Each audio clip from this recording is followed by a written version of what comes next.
اللہ رب العزت نے انسان کو اس دنیا میں صرف اور صرف اپنی عبادت کے لیے پیدا کیا ہے، اور اس کی زندہ مثال ظاہر سی بات ہے اللہ رب العزت کا اپنا بول ہے، اپنا کلام ہے. جس طرح ہم کہتے ہیں نا لا الہ الا اللہ، لا الہ الا اللہ، اس کا مطلب یہ ہے کہ اللہ کے سوا کوئی معبود ہو ہی نہیں سکتا. ٹھیک ہے نا، اللہ کے سوا کوئی الہ ہو ہی نہیں سکتا، ہے ہی نہیں. ٹھیک ہے، الا اللہ. ٹھیک ہے. اور جب ہمارے ساتھی، ہمارے بڑے بزرگ، ہمارے جب یہ اپنا لا الہ الا اللہ کا جب ورد کرتے ہیں تو جب الا اللہ پر پہنچتے ہیں تو اس کو انتہائی سختی سے کہتے ہیں الا اللہ، ہے ہی نہیں، ہو ہی نہیں سکتا. اسی طرح قرآن کی آیت ہے وما خلقت الجن والانس الا لیعبدون، کہ اللہ پاک فرما رہے ہیں جنوں انس کو بنایا ہی نہیں کسی اور کام کے لیے سوائے اس کے کہ یہ میرے بن کے رہیں. جو چیز جس مقصد کے لیے بنائی جاتی ہے اگر اس میں استعمال ہوتی ہے تو وہ چیز بھی ٹھیک چلتی ہے اور لوگ بھی اس سے نفع اٹھاتے ہیں. اور اگر کوئی چیز کسی مقصد، اپنے جس مقصد کے لیے بنائی گئی ہے، جب اس میں استعمال نہیں ہوتی تو وہ چیز بھی تباہ ہو جاتی ہے، بیکار ہو جاتی ہے. تو آپ یہ سوچو نا، یہ ٹیوب لائٹ ہے، اس سے اگر ہم کیل کو ٹھوکیں گے تو کیل پر ایک دفعہ ماریں گے، اس ٹیوب لائٹ کے ٹکڑے ٹکڑے ہو جائیں گے. یہ کیوں؟ کیونکہ یہ کیل ٹھوکنے کے لیے ہے ہی نہیں، یہ تو روشنی دینے کے لیے ہے. اس کو اس کی جگہ پر لگا دیا، اب یہ دیکھو کیسی بہار ہے، کیسی روشنی ہے، ہم کو سب کو اس میں نظر آ رہا ہے. کیوں؟ ٹیوب لائٹ اپنی جگہ پر لگی ہے، اپنے مقصد کے لیے استعمال ہو رہی ہے. اور اس کی جگہ ہتھوڑی کو لگا دیں اوپر جا کر تو اندھیرا ہو جائے گا. بھئی ہم ہتھوڑی کو لگا رہے ہیں تاکہ روشنی ہو جائے. ارے نہیں بھائی، ہتھوڑی تو روشنی کرنے کے لیے نہیں ہے، ہتھوڑی تو کیل ٹھوکنے کے لیے ہے. جس مقصد کے لیے بنی ہے اس مقصد میں استعمال کرو تو نفع دے گی. انسان کو اللہ نے کیونکہ اپنے لیے بنایا ہے، جب یہ اللہ کا ہوتا نہیں تو پھر یہ پریشان ہو جاتا ہے، چاہے مسلمان ہو غیر مسلم ہو، کوئی بھی.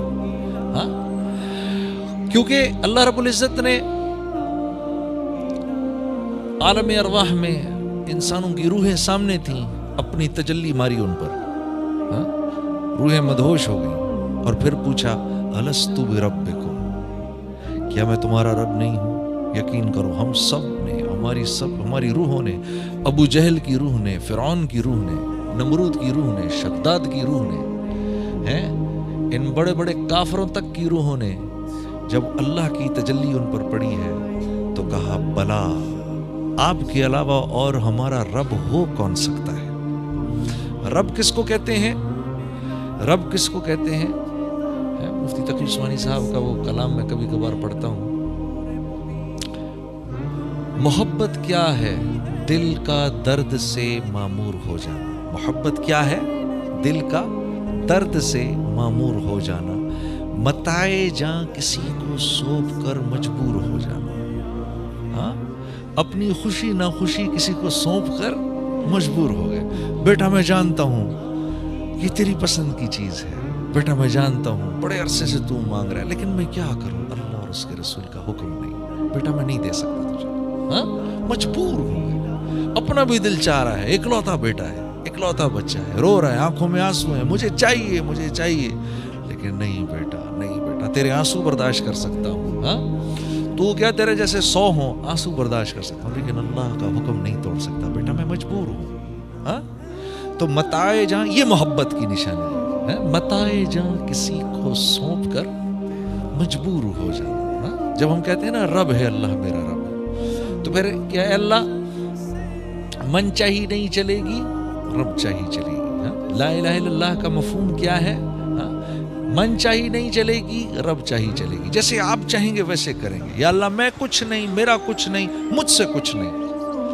یا اللہ آپ کا سب کچھ، آپ ہی سے سب کچھ، اور آپ ہی سب کچھ. ہاں جی، تو اس نہج پر اللہ چاہتے ہیں ہم آ جائیں.